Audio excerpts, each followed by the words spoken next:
ଦେଖନ୍ତୁ କେମିତି organic fertiliser ଦିଆହେଉଛି କଦଳୀ ଗଛରେ। କ'ଣ କରାହେଇଛି ନା ଆକ୍ଚୁଆଲି କଦଳୀ ଗଛଠୁ ପାଖାପାଖି 1.5 ଫୁଟ ଦୂରିଆରେ ଏମିତି ସେମି ସାର୍କେଲରେ ଆମ ଗାତ ଖୋଳା ହେଇଛି। ଗାତର ଗଭୀରତା 6 ଇଞ୍ଚ ଭଳି ଅଛି, ଗୋଟେ ଚାଖଣ୍ଡ ଭଳି ଅଛି। ତ ତାକୁ ମୁଁ ଆଜି ସକାଳୁ ଖୋଳିଛି ଏବଂ ତା ସେଇ ଗାତରେ ବର୍ତ୍ତମାନ ଫଳ ଦୋକାନର ଯେଉଁ ଆସିଛି ଫଳର ଆକ୍ଚୁଆଲି ଆଉ ତା'ର ଜୁସ୍ ଦୋକାନ ରିମେନିଂ ଖାଦ୍ୟ ଗୁଡ଼ା ତାକୁ ଆକ୍ଚୁଆଲି 3-4 ଦିନ ପାଣିରେ ଯେଉଁ ରଖା ହେଇଥିଲା ବୁଡ଼େଇକିରି, ବର୍ତ୍ତମାନ ରହିଲା ପରେ ସେଗୁଡ଼ା ଭାସୁଥିଲା, ତାକୁ ଛାଣିକିରି ଆଣିକି ଏଠି ଦିଆହେଇଛି। ଆପଣ ଦେଖିପାରୁଥିବେ। ତା ବିଷୟରେ ଆଉ ଟିକେ ପରେ ସେଇ କେମିତି ଛଣା ହେଇକି କେଉଁ ଜାଗାରେ ରଖା ହେଇଥିଲା, କେମିତି ଦିଆହେଇଥିଲା, ସେଇଟା ମୁଁ ପରେ ଟିକେ ବତେଇବି। ଏମିତି କରିକି ପାଖାପାଖି ଦେଖନ୍ତୁ 5 କେଜି ଆମାଉଣ୍ଟର ଏମିତି ଦେଇ ଦିଆହେଇଛି। ଆକ୍ଚୁଆଲି ଏମିତି କଲେ କ'ଣ ହେବ, ଇଏ ଧୀରେ ଧୀରେ ୟାକୁ ତାପରେ ଆମେ ଘୋଡ଼େଇ ଦେବା, କଭର୍ କରିଦେବା। ଏଠି ମୋ ପାଖରେ କମ୍ପୋଷ୍ଟ ଅଛି, ଯେଉଁଟା ଆମେ ନିଜେ ତିଆରି କରୁଛୁ। ଘାସ ପତ୍ର ଆଉ ଆମେ ମସରୁମ୍ ଫାର୍ମିଂ କରୁଛୁ ସେ ଲାବୋରେଟୋରୀରେ, ଏବଂ ତା'ର ୱେଷ୍ଟ ଗୁଡ଼ାକୁ ଘାସ ଆଉ ମସରୁମ୍ର ସବଷ୍ଟ୍ରେଟ୍ର ୱେଷ୍ଟ ଗୁଡ଼ାକୁ ଆମେ ଗୋଟେ ଥର୍ମାଲ୍ କମ୍ପୋଷ୍ଟିଂ କରୁଛୁ। ମୁଁ ଗୋଟେ ମେଥଡ଼ ତାକୁ ଇନଭେଣ୍ଟ କରିଛି, ଯେଉଁଟା ଖୁବ୍ କମ୍ ସମୟରେ ଥର୍ମାଲ୍ କମ୍ପୋଷ୍ଟିଂ କରାଯାଇପାରୁଛି। ସେଇ କମ୍ପୋଷ୍ଟିଂରେ ସେଇ କମ୍ପୋଷ୍ଟ ଗୁଡ଼ାକୁ ଆମେ ୟୁଜ୍ କରୁଛୁ। ଏଇଟା ଗୋଟେ ବି ଆମ ଟେଷ୍ଟ ବି ହେଇଯାଉଛି ଯେ କମ୍ପୋଷ୍ଟ ବଢ଼ିଆ କାମ କରୁଛି ବୋଲି।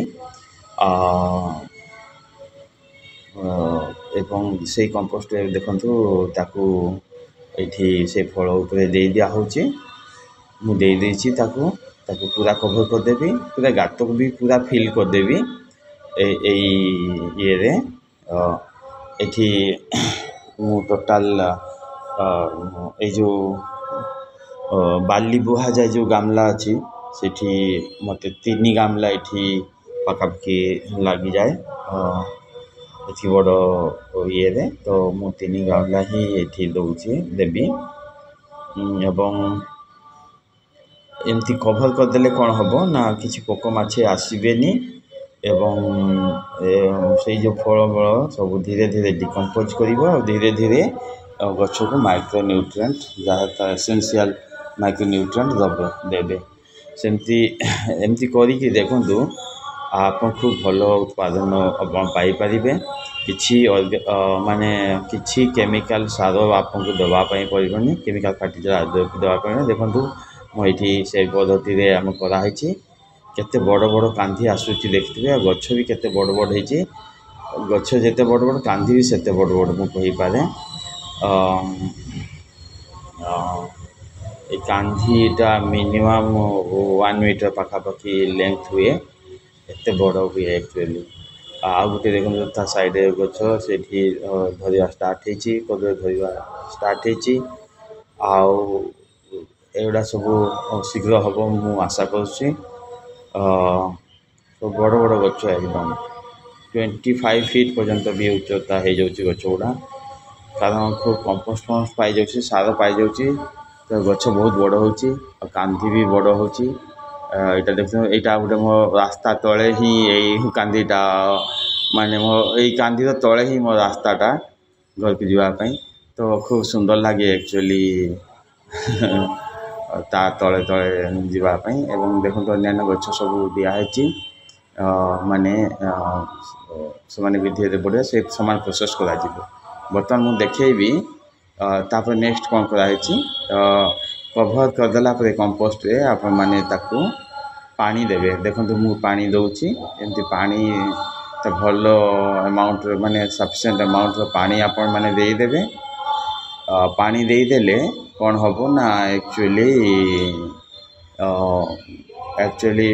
ଏଠି ଯେଉଁ ମାଇକ୍ରୋ ଅର୍ଗାନିଜମ୍ ଅଛନ୍ତି ଏଇ କମ୍ପୋଷ୍ଟରେ ଆଉ ଇଏରେ, ସେଗୁଡ଼ା ଆକ୍ଚୁଆଲି ସେଇ ଫ୍ରୁଟ୍କୁ ଡିକମ୍ପୋଜ୍ କରି ପକାଇବେ। ଡିକମ୍ପୋଜ୍ କରିଦେଲେ ପାଣି ପ୍ରେଜେନ୍ସ ଇଜିଲି ଡିକମ୍ପୋଜ୍ କରିପାରିବେ, ଏବଂ ଗଛ ଭଲ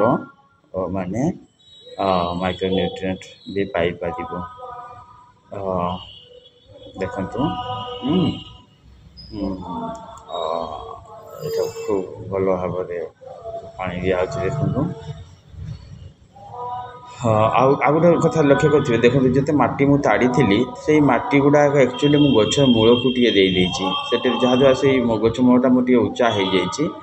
ଏମିତି କଲେ କ'ଣ ହେବ ଗଛ ମୂଳରେ ବେଶୀ ପାଣି ଜମା ହେବନି ତ ଆକ୍ଚୁଆଲି ଏଇଟା ବର୍ଷା ଦିନ ତ ମୁଁ ଗଛରେ ମୂଳରେ ଏକ୍ଜାକ୍ଟଲି ମୂଳରେ ପାଣି ଟିକେ ବେଶୀ ରହିଲେ ଟିକେ ଗଛ ଟିକେ ଏତେ ଭଲ ନାହିଁ ସେଥିପାଇଁ କରାହେଇଛି। ଏଠି ବି ଆଉ ଗୋଟେ ମୁଁ ତାଡ଼ା ଷ୍ଟାର୍ଟ କରିଛି ତାକୁ ବି ସେଇ ପ୍ରୋସେସ୍ ସମାନ ପ୍ରୋସେସିଂ କରିବି ଶୀଘ୍ର।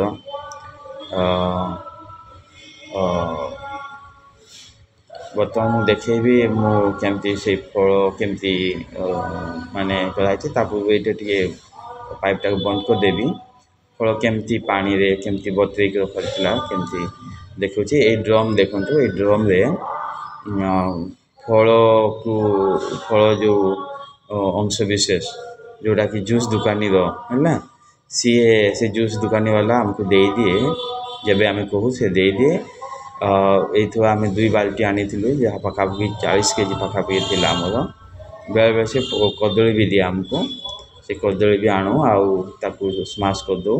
ଆଉ ଏଇଠି ଯେଉଁଗୁଡ଼ା ଚିପ୍ସ ହେଇକି ଆସିଥାଏ ସେଗୁଡ଼ାକୁ କିଛି କରୁନି ଏମିତି ସେମିତି ପକାଇ ଦେଉ ତାପରେ ପାଣି ସଫିସିଏଣ୍ଟ ଦେଉ। ସାଧାରଣତଃ ମୁଁ 2 ବାଲ୍ଟିରେ ଆଉ 5 ବାଲ୍ଟି ଦିଆ ହେଇଥିଲା ମାନେ